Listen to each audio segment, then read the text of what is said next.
is past. Min hachem nachal chushbona. From now on, we will now make the cheshbon. We will now calculate a new calculation. So too, it's also in the analogy, like it's explained over there in the Medrash. Should be Yom Kippur min kol Yisrael and b'mayim the matzah kazeh shein shach yalem shum tayin chas v'shalom. In Yom Kippur, all Yidden are in such a state and situation that it's not applicable, that there could be any complaint against them, heaven forbid. Yom Kippur madachag, for Yom Kippur until Sukkot, kol Yisrael sukkah mitzvahs. All Yidden are involved in mitzvahs. This one's involved in putting up a sukkah, and this one's involved in his lulav and esrog. And that's why it says the first day of Sukkot is the first day. It's the first day of a calculation of, the Rebbe leaves out the word avoidness that it says over there in the Medrash. Moving from this understood, and the days that are in between Yom Kippur and Sukkot, they have an advantage even over the first day, because because in the days between Yom Kippur and Sukkot there isn't any calculations, even there's not even an accounting of something negative, and the first day Sukkot is the first day that we're trying to count. It is a clear and obvious thing. Should be Yom in these days. Every single Yid, mitzvahs, are involved and busy with mitzvahs. This one is involved in his sukkah. This one's involved in his lulav. Now, the next paragraph, we already learned this just in the previous mimer, with a few more nuances he's going to add over here. It's known, the examination of the one whose yahrzeit is on Yud Gimel Tishrei, the Rebbe Marash, Madua Nifchru Daled Minim Elu Davke. Why specifically were these four kinds, these four species, chosen to be used for the mitzvah of Daled Minim on Sukkot? It's explained and he explains in his well-known hemshech of the Kach of the year Taflish Lamed Zayin. So too, it's also known Amar with Rabbeim prior to Reb Marash. Until the Mamorim and the Yom Tov Sukkos that are in the Siddur, the big fat Siddur that says Siddur and Dach.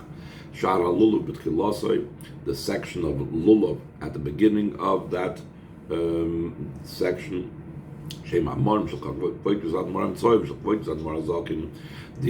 Mamorim in the Siddur, that big fact Siddur in Dach, those are Mamorim of the Mittler Rebbe and the Alter Rebbe. The reason why these four species were chosen is because they hint on unity. In the Lulav there is a condition that has to be bound, meaning as if it's bound. Therefore, instead of saying kapos with a vav, which is the way it's read, it's written without a vav, meaning this means all the branches, all the leaves in the palm, in the lulav, are cleaving and holding onto each other as if they are one. The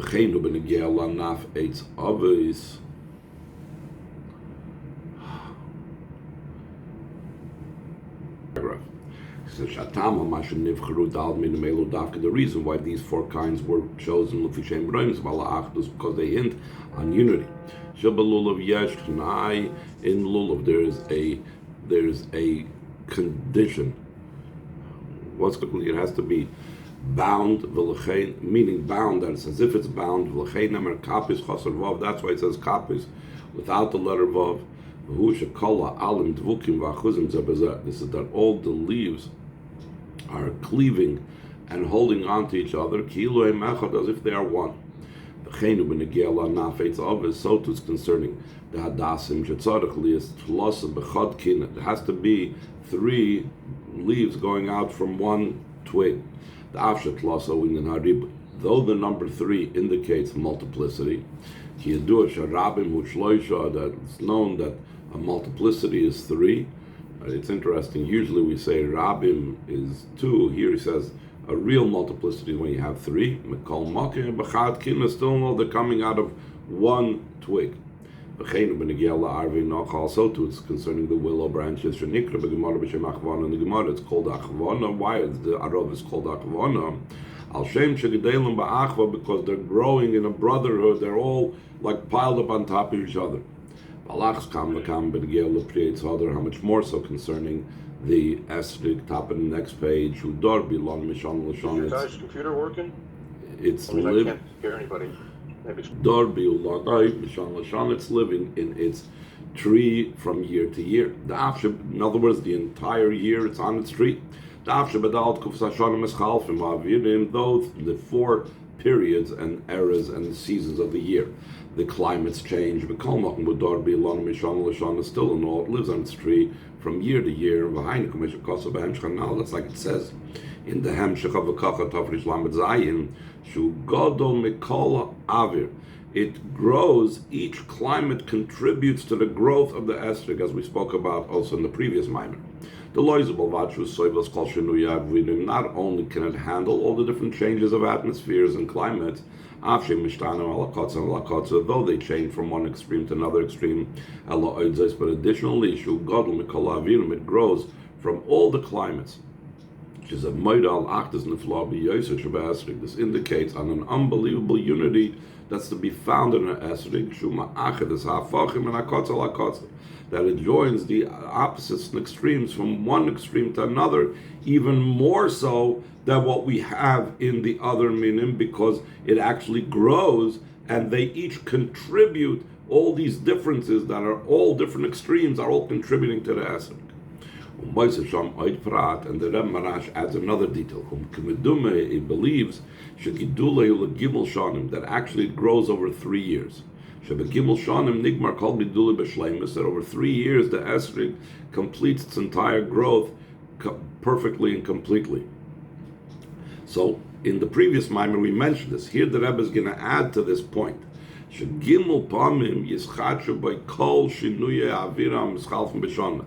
times will become renewed all the different changes of atmospheres and climates that change every year.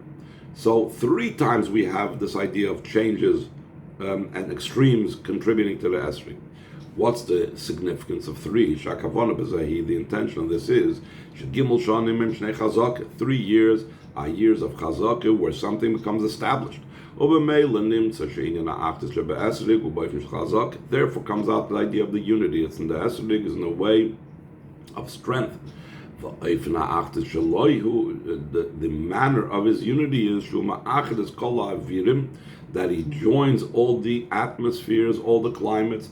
Not only do they not oppose each other, but just the opposite. Just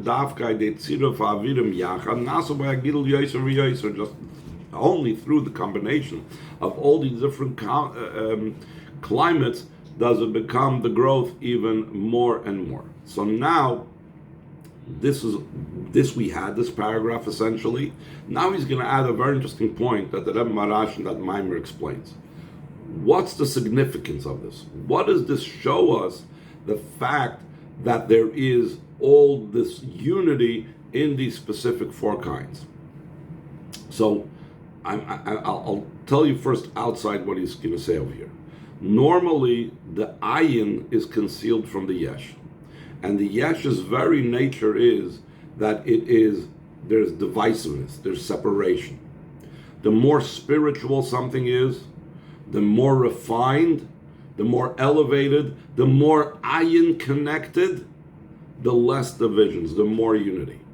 Therefore, even though these are physical items, here there's a greater manifestation of the ayin. Here there's a greater manifestation of godliness in these 4 kinds. Therefore, because there's a greater manifestation of godliness in these 4 kinds, this is something that is very, very powerful and very, very strong in being able to accomplish what Lulav has to accomplish in drawing down, because they are like more spiritual vegetation than any other type of vegetation.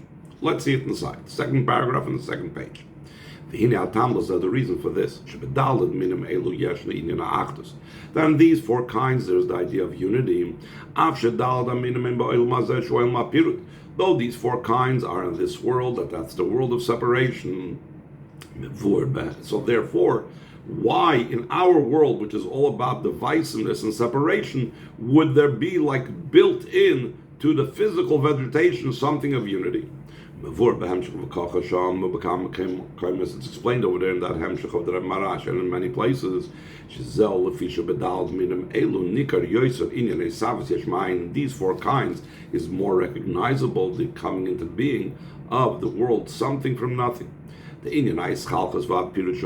reason why there is separation and division in the world, it's a result of ego and yeshus.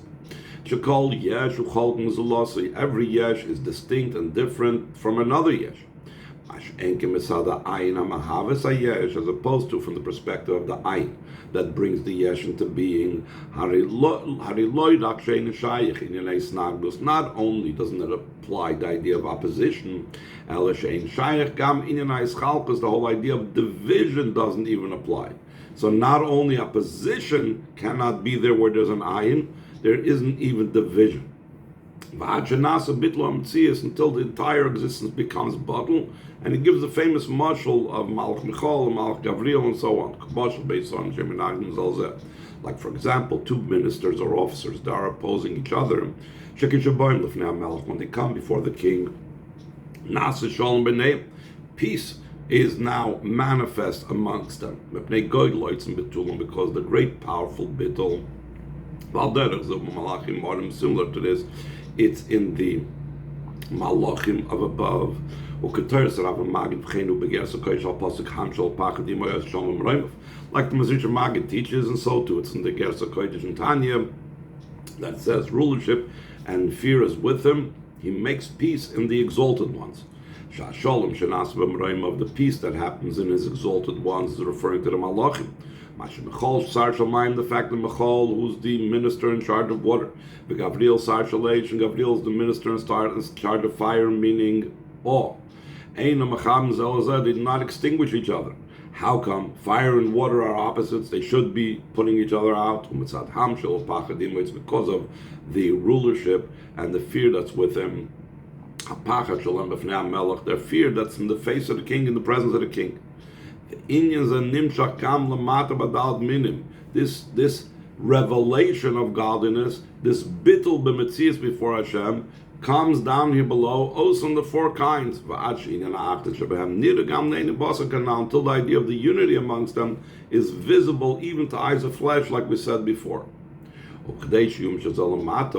How do we cause this to be drawn down into us and with us? Why, velakachtem through taking it to you, taking the four species, that this indicates idea of unity, during Sukkot.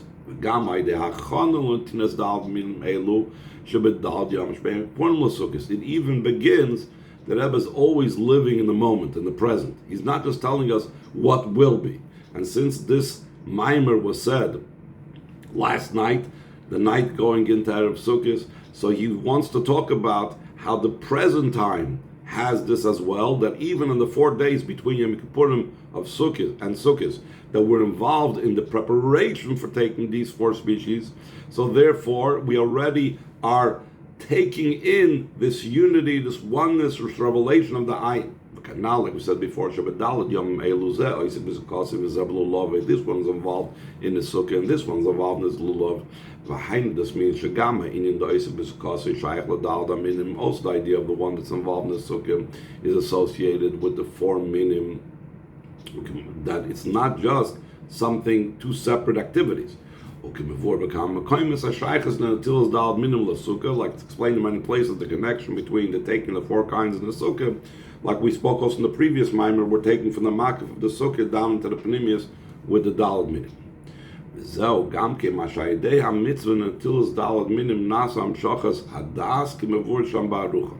Mamorim quote from where it says in a Kabbalah Sefer called Mishras Chassidim from a Talmud, the Arizal, if I remember correctly, that he says that on the taking of the Dalet Minim is about drawing down Das. So what's the connection that the mitzvah of the 4 kinds of the Dalet Minim draw down Das? Also, Das is something that brings to a lack of division and separation. At top of the next page, just the opposite. L'kiruv Das brings closeness. To such degree that when Mashiach comes, it will be that a man will not teach his fellow, because all will know me from the most minor to the greatest, because the earth will be filled with the knowledge of Hashem. So now he connects Das with what we're saying before, because of the fact that when Mashiach comes, the level of Das will be in a perfect state. Therefore, a man will not teach his fellow. What does that mean? There won't even be good divisions. There won't even be the division between the giver and the receiver. Until it's explained over there in Pirush Nifla that it's an unbelievable explanation in what it says that a man shall not teach his fellow. This is the way that Marash explains. She'ish Zah Kadosh Baruch Hu. Ish we know goes on Hashem. It says Hashem Yishmochama. V're'eu, and who's the Eibishter's fellow? We are considered his fellow because we have a chelik el kavimal. V're'eu nitzas haneshama shebachol echad. It's the spark of the neshama. It's in everyone. Shechelik el kavimal mamish. That's a part of the Eibishter above. So where it says v'lo yilamdu ish esre'eu, ish is Hashem will not teach esre'eu yidn. Hine la'asid lave v'lo yilamdu oid ish esre'eu shlo yitztadich liyos gama inyan de v'chol benayich limudei havayah. There won't even have to be the idea that all your children will be learning by Havaya. Mashallah Havaya. We will not have to take from Havaya. Since all will know Havaya, they will know the Eibishter himself.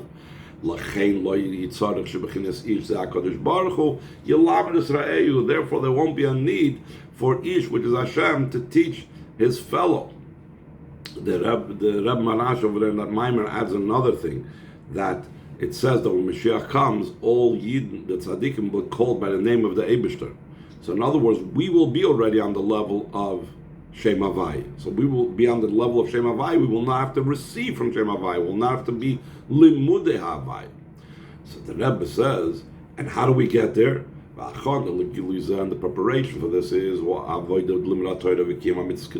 the avoid of studying Torah and fulfilling mitzvahs the way it's appropriate. In these days,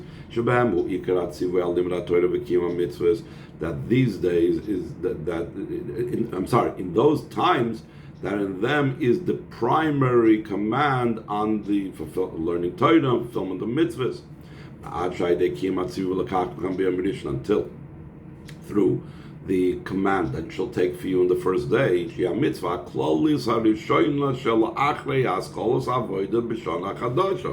it's the general first mitzvah after the new avodah in the new year. This is the mitzvah that begins after the Eibishter says that I've forgiven you, like you asked on Yom Kippur. So, and we said all the accounting begins from Sukkot. So it's like the mitzvah of the new year is lulav. Usually we think about the first new year mitzvah is shofar, shuvah, whatever.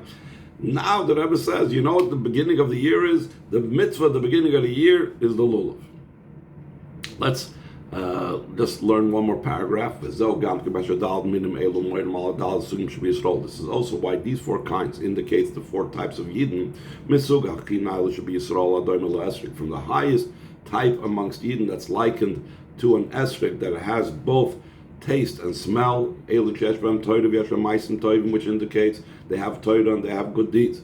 Until other kinds that are either have either one or none of them. The elu sheyesh b'hem Torah ma'asim tovim hem doimim la'esrig shel chenikra pri eitz hadar. Those that have Torah and good deeds are likened to the esrig, therefore they're called the beautiful fruit of a tree.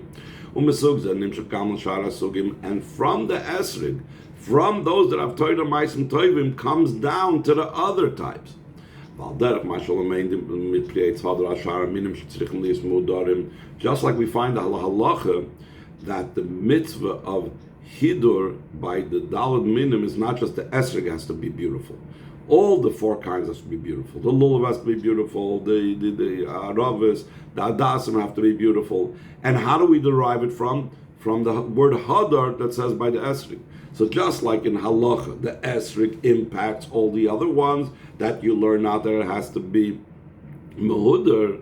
So the same thing, the esrog, who the esrog represents, the person that has Torah ma'asim tovim, needs to impact and influence the others as well. Is called the way how we take the four kinds is not that each one is separate, but we have to take them all together. That's the mitzvah. The noise of al masha kol min b'fnei atzma moed alina achtas kanal. In addition to the fact that each one of these things, as we said in this mimer and the previous mimer, indicates unity. In our mitzvah, the velakachtem lachem u'shema'achtem es kol adalad minim. The mitzvah of velakachtem is that we join all the four kinds. Shekulam biyachad davkin nasa mitzvah achas. All of them together specifically become one mitzvah. It's the idea of the joining of all the types of amongst Yidden that are hinted in the four kinds. In general,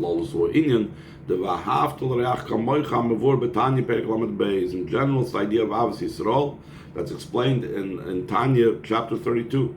From all the different types of Yidden, from the highest extreme to the lowest of low. Nas Aktas Amitis becomes the true unity, like it's explained over there in Tanya Perek Lamed Beis. We know that loving your fellows yourself, it has to do also with loving Hashem your God. Like it's known the teaching of the Alter Rebbe, that the Frierdiker Rebbe repeated this many, many times, that whoever loves the father is going to love the children, etc. We'll stop over here.